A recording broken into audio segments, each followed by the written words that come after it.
할렐루야, 주님을 찬양합니다. 오늘 말씀을 통해서 흩어짐이라는 주제로 하나님의 계획, 은혜를 계속 나누고자 합니다. 창세기 10장 1절부터 20절까지의 말씀입니다. 우리 다 같이 봉독하시면서 천천히 읽겠습니다. 노아의 아들 셈과 함과 야벳의 족보는 이러하니라. 홍수 후에 그들이 아들들을 낳았으니 야벳의 아들은 고멜과 마곡과 마대와 야완과 두발과 메색과 디라스요. 고멜의 아들은 아스그나스와 리밧과 도갈마요. 야완의 아들은 엘리사와 달시스와 깃딤과 도다님이라. 이들로부터 여러 나라 백성들로 나뉘어서 각기 언어와 종족과 나라대로 바닷가의 땅에 머물렀더라. 함의 아들은 구스와 미스라임과 붓과 가나안이요. 구스의 아들은 스바와 하윌라와 삽다와 라아마와 삽드가요. 라아마의 아들은 스바와 드단이며 구스가 또 니므롯을 낳았으니 그는 세상의 첫 용사라. 그가 여호와 앞에서 용감한 사냥꾼이 되었으므로 속담에 이르기를 아문은 여호와 앞에 니므롯같이 용감한 사냥꾼이로다 하더라. 그의 나라는 시날 땅의 바벨과 에렉과 악갓과 갈레에서 시작되었으며 그가 그 땅에서 아수르로 나아가 니느웨와 르호보딜과 갈라와 및 니느웨와 갈라 사이에 레센을 건설하였으니 이는 큰 성읍이라. 미스라임은 루딤과 아나밈과 르하빔과 납두힘과 바드루심과 가슬루힘과 갑도림을 낳았더라. 가나안은 장자 시돈과 헷을 낳고 또 여부스 족속과 아모리 족속과 기르가스 족속과 히위 족속과 알가 족속과 신 족속과 아루앗 족속과 스말 족속과 하맛 족속을 낳았더니 이후로 가나안 자손의 족속이 흩어져 나아갔더라. 가나안의 경계는 시돈에서부터 그라를 지나 가사까지와 소돔과 고무라와 아드마와 스보임을 지나 라사까지였더라. 이들은 함의 자손이라. 각기 족속과 언어와 지방과 나라대로였더라. 아멘. 성경을 읽다가 가장 읽기 어려운 부분이 바로 이 족보입니다. 수많은 이름들, 익숙하지 않은 지명들, 읽기도 어려운 단어들. 하지만 창세기 10장은 단순한 족보가 아니라 하나님의 인류 경영 지도입니다. 사실 32절 끝까지 다 해야 되는데 오늘은 야벳과 함의 자손까지만 하는 걸로 하도록 하겠습니다. 다음 영상에 셈의 자손이 나오게 되겠죠? 오늘 이 본문을 통해서 이름의 나열이 아니라 하나님께서 흩어짐 속에서도 어떻게 일하시는지 함께 살펴보겠습니다. 잘 따라오시기 바랍니다. 노아의 세 아들 셈, 함, 야벳 이 세 사람의 이름 속에는 인류 전체의 방향이 담겨 있습니다. 야벳은 확장의 방향, 함은 문명의 방향, 셈은 언약의 방향입니다. 하나님은 언제나 한 가정을 통해서 역사를 새롭게 하십니다. 홍수 이후에도 실수한 노아였지만 하나님께서는 노아의 가정을 통해 복음의 씨앗으로 삼으셨습니다. 우리가 믿음으로 선다면 우리의 가정이 하나님 역사의 새 출발점이 될 수가 있습니다. 우리 모두의 가정도 그 씨앗이 되기를 소망하면서 우리 1절 읽겠습니다. 노아의 아들 셈과 함과 야벳의 족보는 이러하니라. 홍수 후에 그들이 아들들을 낳았으니 네, 노아의 세 아들을 통해 하나님은 인류를 다시 세우셨습니다. 제가 잠시 자랑 한 번만 하고 가도록 하겠습니다. 네, 설교에 자주 등장하는 저의 첫째 아들이 있죠. 실수투성이이고 아무것도 준비되지 않은 저의 장남이 5개월 전에 아들을 낳았고 한 달 전에 베트남에 방문을 했었습니다. 자기는 나름대로 잘한다고 하지만 엄마의 눈에는 불안하기만 합니다. 그래서 저는 시험 기간임에도 불구하고 퇴근해서 오면 손주를 직접 남편과 목욕시키고 제가 새벽에 워낙 잠을 안 자기 때문에 며칠 동안이나 함께 재우며 밤새 돌봤습니다. 우유를 세차게 빨면서 눈을 마주치는 그 귀한 생명을 보면서 기도와 찬양이 절로 나오더라고요. 찬양을 하는데 얼마나 경청을 잘하는지 넋이 나간 듯이 뚫어져라 미소를 머금고 끝까지 듣는 천사 같은 아이를 보면서 눈물이 나더라고요. 여러분 혹시 너무 아름답고 맑고 때묻지 않은 예쁜 창조물을 보면 눈물이 나는 거 아세요? 저는 그렇더라고요. 밤을 거의 새우다시피 하는데도 행복한 시간이었습니다. 하나님이 어떤 일을 맡기실지 아직은 모르지만 애아빠가 된 저의 아들에게 이 귀한 생명을 맡겨주신 이유가 있겠구나 하는 생각을 하며 5개월 된 아들을 키우고 있는 아들과 며느리를 저는 또 응원하고 있습니다. 우리의 자녀에게 약속하신 언약이 있듯이 후대 역시 하나님의 언약을 이어갈 통로임을 기억하며 우리가 기대해야 합니다. 우리의 가정이 하나님께 속해 있다면 그곳은 바로 하나님의 역사가 시작되는 자리입니다. 다시 말하지만 홍수 이후 인류의 시작점을 하나님은 위대한 영웅이 아니라 거대한 나라가 아니라 연약한 한 사람의 가정을 통해서 역사를 이어가셨습니다. 우리 2절에서 5절 읽겠습니다. 야벳의 아들은 고멜과 마곡과 마대와 야완과 두발과 메색과 디라스요. 고멜의 아들은 아스그나스와 리밧과 도갈마요. 야완의 아들은 엘리사와 달시스와 갓딤과 도다님이라. 이들로부터 여러 나라 백성으로 나뉘어서 각기 언어와 종족과 나라대로 바닷가의 땅에 머물렀더라. 이 야벳의 후손은 북쪽과 서쪽, 오늘날의 유럽과 이방 세계로 퍼져갔습니다. 그들은 문화를 세우고 바다를 건너며 인류의 영역을 확장시켰습니다. 그런데 창세기 9장 27절에서 하나님은 이미 말씀하셨습니다. 하나님이 야벳을 창대하게 하사 셈의 장막에 거하게 하시고, 이 말씀은 단순히 한 가족의 예언이 아니라 복음의 확장을 예고하는 약속의 말씀입니다. 하나님께서는 언젠가 이방 민족들도 셈의 장막 안으로 들어오게 하실 것이라는 말씀인 것입니다. 하나님의 복음은 국경을 넘어 유대인뿐 아니라 전 세계로 퍼질 것이라는 예언이죠. 저와 여러분 또한 야벳의 후손들처럼 열방으로 복음을 전하는 사람들이기 때문입니다. 우리도 이 땅 베트남에 있는 이유는 복음이 흘러가야 할 곳이기 때문입니다. 하나님은 지금도 베트남 땅, 이 이방의 땅에서도 당신의 언약을 이루어 가십니다. 우리의 사역과 삶이 하나님의 언약을 전하는 통로가 되기를 바라봅니다. 우리 6절에서 7절 읽겠습니다. 함의 아들은 구스와 미스라임과 붓과 가나안이요 구스의 아들은 스바와 하윌라와 삽다와 라하마와 삽드가요 라하마의 아들은 스바와 드단이며. 아멘. 함의 후손들은 인류 최초의 문명 중심지 곧 아프리카와 메소포타미아 지역으로 흩어졌습니다. 여기에서 보시면 맨 아래 구스는 에티오피아, 미스라임은 이집트, 가나안은 팔레스타인의 일대를 가리킵니다. 이들은 뛰어난 기술과 문화를 발전시켰습니다. 건축, 농업, 천문학, 군사력이 모두 함의 후손으로부터 나왔습니다. 하지만 문제는 그 문명의 중심에 하나님이 없었다는 것입니다. 그들의 문명은 눈부셨지만 그 문명은 결국 바벨론의 탑으로 이어집니다. 그들은 하나님께 영광이 아니라 우리 이름을 내자라고 외쳤습니다. 문명은 발전했지만 영혼은 타락했습니다. 오늘의 세상도 이와 같습니다. 우리 다 같이 영상 한번 보겠습니다.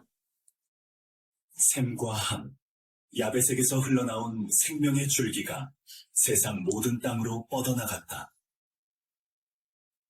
그들은 모두 한 뿌리에서 온 형제들이다. 어떻습니까, 여러분? 내용이 중요한 게 아니라 이 영상을 AI가 1분도 안 돼서 만들어준 영상입니다. 대단하죠? 어떻게 했냐면 툴에다가 한 문장만 썼어요. 셈과 함과 야벳으로부터 전 세계의 인류가 시작되었다라는 상징적인 영상을 만들어줘라고 한 문장을 한글로 쳤어요. 그랬더니 이 영상을 이렇게 더빙과 대본과 모든 것들을 완벽하게 만들어준 겁니다. 어때요? 무섭지 않으세요? AI가 발달하고 인류의 지식이 끝없이 확장되지만 하나님 없는 발전은 결국 함의 문명, 니무롯의 제국이 됩니다. 기술이 하나님을 대신할 수 없고 문명이 하나님을 대체할 수는 없습니다. 8절에서 9절 읽겠습니다. 시작. 구스가 또 니무롯을 낳았으니 그는 세상의 첫 용사라. 그가 여호와 앞에서 용감한 사냥꾼이 되었으므로 속담에 이르기를 아몬은 여호와 앞에 니무롯같이 용감한 사냥꾼이로다 하더라. 아멘. 니무롯은 단순한 영웅이 아닙니다. 히브리어에 보면 니무롯은 반역하다라는 뜻을 가지고 있습니다. 즉 그는 하나님께 반역한 인간이었습니다. 용사라고 불렸지만 성경에서의 용사는 믿음의 사람이 아니라 대개 힘과 권력으로 세상을 지배하려는 자를 말합니다. 9절의 속담에서 여기 보시면 9절에 아몬은 여호와 앞에 니무롯같이 용감한 사냥꾼이로다 하더라 이런 말씀이 있죠. 이 아몬은 이라는 말은 누구는 아무개는 이란 뜻입니다. 그러니까 말하자면 어떤 누구는 여호와 앞에 니무롯같이 반역한 사람, 용감하고 멋진 사람이 아니라 반역하는 사람이다 라는 이야기를 하는 것입니다. 니무롯은 도시를 세우고 국가를 만들고 군사력을 키웠습니다. 자, 우리 다 같이 10절 읽겠습니다. 시작. 그의 나라는 시날 땅의 바벨과 에렉과 악갓과 갈레에서 시작되었으며 시날은 훗날 바벨탑이 세워지는 땅입니다. 니무롯은 인류 최초의 제국을 세웠습니다. 그의 이름은 하나님을 대체하려는 인간의 야망을 상징하게 됩니다. 하나님을 떠난 성공은 결국 교만이 됩니다. 힘은 자랑이 아니라 하나님께 순종하기 위한 수단이어야 합니다. 오늘날 우리의 마음도 성취, 성공, 자기 확신, 자아의 확장 속에서 우리는 종종 하나님을 잊어버립니다. 저의 설교하는 영상을 보면 저희 엄마는 칭찬을 이렇게 합니다. 교만하지 마라. 초심을 잃지 마라. 이렇게 말씀하십니다. 네, 그 말은 딸로서는 섭섭하고 조금 칭찬도 좀 해주지 이런 생각이 들긴 하지만 반대로 생각해보면 걱정하는 엄마의 마음이 아닐까 싶습니다. 혹시라도 교만하여서 초심을 잃거나 높은 곳에 있고자 한다면 너의 그 교만 때문에 패망하고 말 것이다 라는 것들을 엄마는 계속해서 저에게 말하고 싶은 것이었습니다. 조금은 섭섭하지만 그래도 하나님의 말씀을 빗대어 봤을 때는 훨씬 더 경각심을 갖게 하는 귀한 말이라는 것을 저는 압니다. 우리는 종종 하나님을 잊어버리기 때문에 상기시키는 것도 다시 되돌려 생각해 보는 것도 매우 중요할 것입니다. 자, 우리 11절에서 15절 읽겠습니다. 시작. 그가 그 땅에서 아수르로 나아가 니느웨와 르호보딜과 갈라와 및 니느웨와 갈라 사이에 레센을 건설하였으니 이는 큰 성읍이라. 미스라임은 루딤과 아나밈과 르하빔과 납두힘과 바드루심과 가슬루힘과 갑도림을 낳았더라. 가슬루임에게서 블레셋이 나왔더라. 가나안은 장자 시돈과 헷을 낳고 리므롯은 도시를 세우는 것을 멈추지 않았습니다. 한 도시가 완성되면 또 다른 도시를 짓고 또 다른 제국을 만들었습니다. 니느웨, 바벨, 갈레, 레센 이 이름들은 인류 최초의 도시국가들이었습니다. 그는 강을 따라 문명을 세우고 사람들을 모으고 힘을 쌓았습니다. 그러나 성경 어디에도 거기에 하나님이 계셨더라 라는 말은 없었습니다. 하나님께서는 이 도시의 중심에 계시지 않습니다. 그 도시에는 제단이 없고 예배가 없고 기도가 없었습니다. 계속해서 보겠습니다. 16절에서 20절 읽겠습니다. 또 여부스 족속과 아모리 족속과 기르가스 족속과 히위 족속과 알가 족속과 신 족속과 아루아 족속과 스말 족속과 하맛 족속을 낳았더니 이후로 가나안 자손의 족속이 흩어져 나아갔더라. 가나안의 경계는 시돈에서부터 그라를 지나 가사까지와 소돔과 고모라와 아드마와 스보임을 지나 라사까지였더라. 이들은 함의 자손이라 각기 족속과 언어와 지방과 나라대로였더라. 니므롯은 도시의 창립자였지만 동시에 예배의 파괴자였습니다. 그가 세운 도시에는 바벨도 있지만 요나서에서 등장하는 니느웨도 있습니다. 요나는 40일이 지나면 니느웨가 무너지리라 라고 외쳤습니다. 그러니까 뭐 하라고요? 회개하라 였습니다. 그때 왕으로부터 백성에 이르기까지 모두 금식하며 회개했습니다. 그 도시는 잔혹하고 타락했지만 그 니느웨조차 회개의 기회를 주셨고 그 결과 하나님은 그 도시를 멸망시키지 않으셨습니다. 즉 하나님은 니므롯의 도시에도 복음을 보내신 것입니다. 이것이 바로 하나님의 긍휼입니다. 그러나 모든 도시가 회개의 기회를 붙잡은 것은 아닙니다. 여러분, 소돔과 고모라를 기억하십시오. 그곳 역시 풍요롭고 문명화된 도시였습니다. 그들은 강한 경제력, 아름다운 문화, 화려한 삶을 자랑했습니다. 하지만 하나님이 빠진 문명은 언제나 도덕의 붕괴와 영적 타락으로 이어지게 됩니다. 에스겔서 16장 49절은 소돔의 죄를 이렇게 말합니다. 다 같이 읽겠습니다. 그녀와 그녀의 딸들의 죄악은 이러하니 교만하며 음식물의 풍족함과 태평함이 그에게 있으며 가난하고 궁핍한 자를 도와주지 아니하며 거만하여 가증한 일을 내 앞에서 행하였습니다. 소돔은 하나님이 없는 번영의 도시였습니다. 그러나 하나님 없는 자유는 방종이 되고 하나님 없는 풍요와 번영은 멸망의 시작입니다. 그들의 결과는 불과 유황의 심판이었습니다. 니느웨는 회개로 살아났지만 소돔은 교만으로 무너졌습니다. 우리는 기억해야 합니다. 회개하면 살고 교만하면 무너집니다. 하지만 하나님께서는 인간의 교만한 문명 그 위에도 일하십니다. 하나님의 구원은 여전히 멈추지 않습니다. 오늘날에 이르기까지 하나님께서는 구원의 손길을 계속해서 멈추지 않고 보내고 계십니다. 니므롯은 내 이름을 내자고 했고 예수님은 내 이름이 아니라 아버지의 뜻이 이루어지길 원하노라 하셨습니다. 결국 인류의 문명은 두 길로 나뉩니다. 자기 이름을 높이는 길, 하나님의 이름을 높이는 길. 사랑하는 성도 여러분, 우리는 어느 길에 서 있습니까? 하나님 없는 발전, 하나님 없는 성공은 결국 바벨탑으로 끝납니다. 하나님 없는 성공은 도시를 세울 수는 있지만 그 도시를 지탱할 영혼을 세우지 못합니다.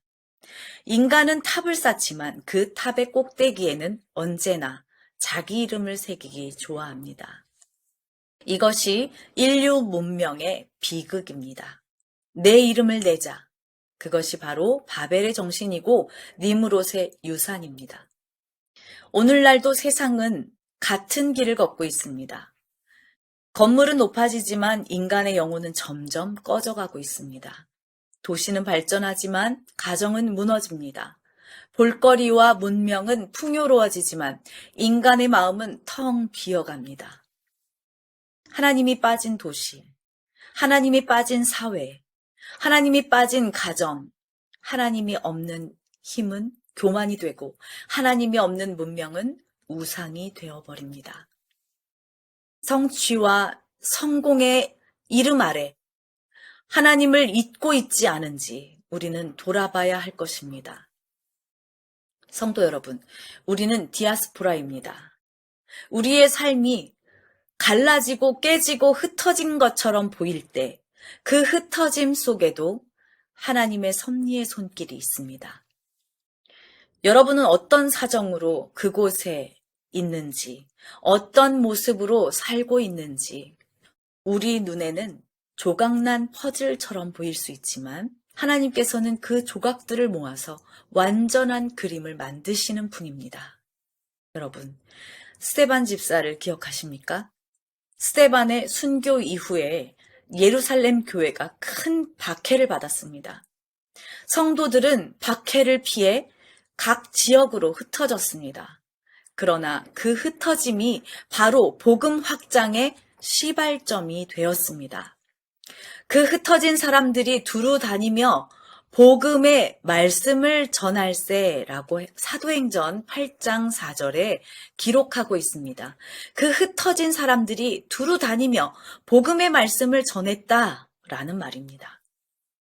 만약에 박해가 없었다면 복음은 예루살렘 안에 머물렀을 것입니다. 우리는 그 예루살렘 안에 머무는 복음을 들을 수가 없었을 것입니다.